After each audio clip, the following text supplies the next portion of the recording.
Hello darlings, my name is Mibo and welcome to my first vlog. This is from the Facebook group for small YouTubers created by Mr. Stainless001.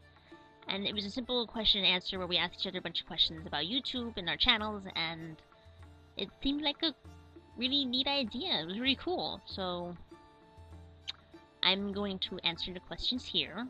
Mine is my own, and all of their channels are going to be in the description box below, so you can check them out. They're all really cool. They're mostly gaming, but there's a couple of comedies thrown in, and I really like that, so it's really cool. Okay, the first question comes from Mr. Stainless001. What is your least favorite thing about making videos? Editing process. I really don't find it very pleasing to have to cut, rearrange, and edit the actual video before having it uploaded to YouTube. Yeah, I don't like that. But it's necessary, but I don't have to like it. I'll live with it, but I don't have to like it. So the next one comes to Nubkex. Have you changed your channel identity at all over time, or have you stuck to the same type of content style since the beginning? I started August of last year, so I haven't really had time to change it, and I don't want to change it, because I really like Mibo. And I put Mibo TV because I do plan on doing a couple, like, animations of sorts, other than my Let's Plays. But, yeah, and my Let's Plays are of RPG Maker games, strictly, and there's going to be a couple of, well, there's a visual novel in the works, but mainly it's going to be RPG Maker games because it's nostalgic for me. For the fact that back in 2000, I made one on RPG Maker 2000, so yeah, I really like it. And for my channel identity, Mibo is actually Old English for middleborn.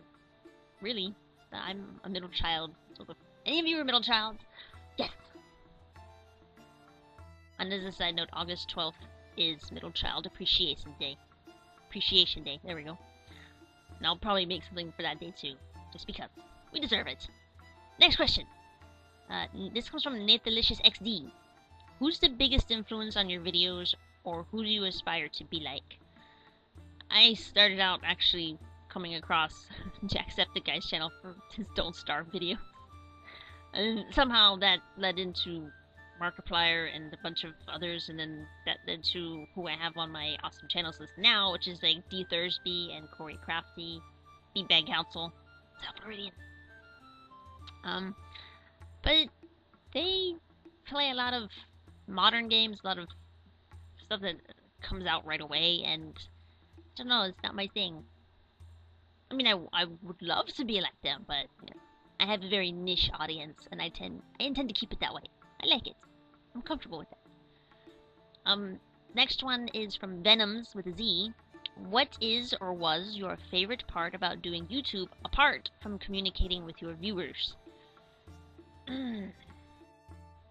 That's a tough one, really. Favorite part about it? I get to share my love of RPG Maker games created by other people, so other people can watch and appreciate it. I mean, these people made games. It's not the best platform to make a game on, obviously. Whoa, I'm moving my mic. Sorry about that. It's not the best software to make a game, but it is interesting. It's very in-depth. You have to create your own events. You have to make your own. You have to set up your graphics, your maps, the size of the maps, and all. There's a bunch of stuff you can do with it, and it's a lot of work involved. I don't think many people understand that a lot of work goes into these RPG Maker games. A lot of thought for story, dialogue, what the characters look like, what the sprites should look like. Should I make my own sprites or tile sets?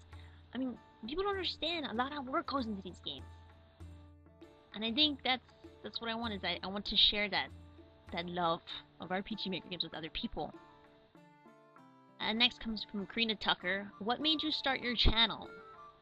The same thing as before. Is that I would like for people to understand the appreciation for RPG makers, for the people that create these games go through. I mean, they're not just for making role-playing games, which are very immersive, but it's for like the horror games that are out there, the adventure games, and there's probably a couple of shooting games out there that people have made with RPG Maker.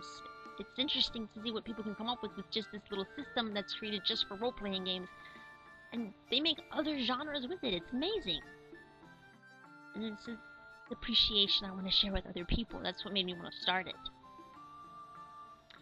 The next one comes from Colton Steiner. If you could create a video game, what would it be of, and what type of game would it be? I would want to make a horror game. I don't like being scared. I still watch scary movies. I still like to play horror games or watch horror games, but I would want to make a horror game to scare other people. It seems like a lot of fun. Yeah, scaring other people. The next one comes from the Canadian Ginger. What was the very first video on your channel, and what did you play or record it on? The very first one, I believe, was Moonlight Ghost. It is an RPG Maker game. It's one of the first ones, I think, that I've ever played. And I recorded it on my laptop. I do have a laptop. I do use it. And I used OBS, Open Broadcasting Software. And I had no idea what I was doing. I honestly had no idea. I just kind of looked up a bunch of tutorials, what kind of software I would need, and how that would work, and here I am. And then I found out about Microsoft Expression Encoder because I really wanted to put a face cam. Just because I have a webcam and I wanted to do that. And I know Windows Movie Maker doesn't let you do an overlay image because I record them on 2 separate files. So in order to do that, I had to learn about all that. So it was really cool, you know, learning all of that at once. Very headache. It gave me a headache for a while, but I figured it out, and still learning though. So that was really good. 62Kicks asks, what differences about you and your channel make you stand out among other YouTubers? I'm gonna say my thumbnails. I like my thumbnails. I have a little cartoony chibi version of myself on one side, the name of the game and what part it is, and then on the right side I actually draw a character from the game, and then the background is altered with colors and stuff to kind of match the game. I don't know, it makes it colorful. It tells you what game you're watching. I think I have a lot more fun making the thumbnails than anything else. But if you see the thumbnail, you know it's me. I mean, you can tell it's Mibo. And yes, every article of clothing in my avatars that I make, my little chibis, I do own. So, that kind of inspiration for that is that I actually own those clothes. It's pretty cool. It's something different. And I haven't really seen anybody else do it, so that's what makes me stand out. And the fact that I play RPG Maker games. The next one comes from Squishifer. Squishifer? Squishifer. What is your most memorable moment when recording? One of my blank dream videos where it was at a particularly quiet moment and my cat decided to run across the screen while I was recording, and then off screen looked up at me and meowed, and somehow the mic picked that up. So I had to leave it in the video. It was just one of those things. It was so perfect, I had to leave it in. And it's still there. I just don't know what part it's in, but it's in one of them. So if you can find it, it's worth it. It's just perfect. The next one comes from Spinning Mantis. Do you insert ads into your videos? Where do you place them, and why there? They are monetized.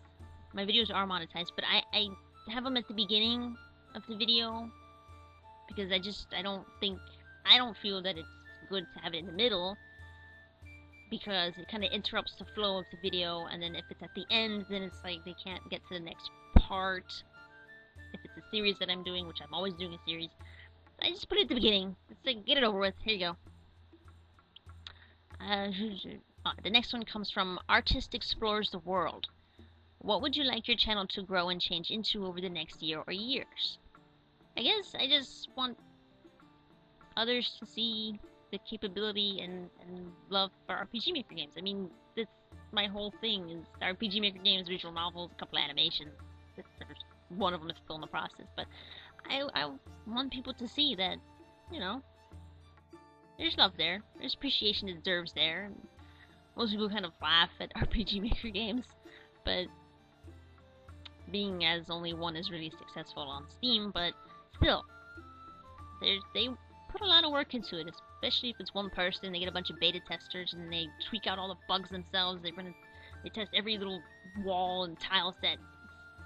It's a lot of work. People don't appreciate it. That's what I want. I want more people to realize it, you know. especially since the new one came out. RPG Maker MV, I think. The next one comes from Jam Donut 184. Of every console that has come out past and present, what is your favorite and why? Starting from the beginning, I grew up. I had an Atari and then a Nintendo, and then I somehow jumped from a Nintendo to a PlayStation or to a Genesis, and this is the Sega CD was attached to it, and then there was the PlayStation, and then the N64, and then the PlayStation 2, and then when I met my husband, he introduced me to the Super Nintendo, the Dreamcast, and a bunch of PC games. But I'm gonna say GameCube. That was thrown in there somewhere around the time I had the PS2 was a GameCube. GameCube's my favorite. Absolute favorite. It has Wind Waker, it has Twilight Princess, it has Resident Evil 4, it has the Metroid games, it has Streets of LA, and it has... oh my gosh, so many. A Fire Emblem is on there. My goodness, there's a... oh, it's just the Super Smash Brothers. I don't know, it's just always... GameCube's always been my favorite. I'm not sure why. It's always been my favorite. Always has been, always will be. I played a bunch of games on the other consoles, but always has been my favorite. Although Dreamcast has a vote just for Shenmue. Just for Shenmue. Next is Kev Anathra. Anathra? I'm sorry if I'm pronouncing all your names wrong. What's one thing you haven't done but would like to try on YouTube? I'm doing this vlog. And I'm not very good at vlogs. I don't like the camera unless I'm being distracted by playing a video game. You see, I'm not looking into the camera. I don't like it. I really don't like it. But I'm trying it. I'm doing it. Maybe I'll get better at it. I don't know. This is hard. Next question comes from Orion Stimpson. Has anyone experimented with different browsers and upload time differences or any other features a web browser or device has for users? I only use Google Chrome. I have a solid hatred for Internet Explorer, and I sort of have a love-hate relationship with Firefox, but I love Google Chrome. I only use Google Chrome for everything. Yeah, that's it. I'm not a mobile kind of person. Yeah. I guess that's it for this Q&A. It's gone on a little bit longer than I thought it would, because I rambled too much, especially at this hour. Thank you for all the questions. It was really fun to make this vlog, it really was. And thank you, Mr. Stainless001, for actually making the Facebook and this idea. It was a great idea. Again, all of the channels for all the questions are going to be in the description box below, so you can check them out. And as always, thank you guys so much for watching. And if you liked it, hated it, have a comment or suggestion, put it in the box below. And if you want to see more RPG Maker videos, visual novel videos, maybe more vlogs, maybe, then you can go ahead and subscribe to the channel or just lurk. I don't mind. And yeah, you know, I'm on Twitter and stuff, so whatever. So, that completes this vlog. I did it. Ugh. Don't like it. But thanks for all the questions, you guys, and I'll see you guys in the next one, alright? Bye now!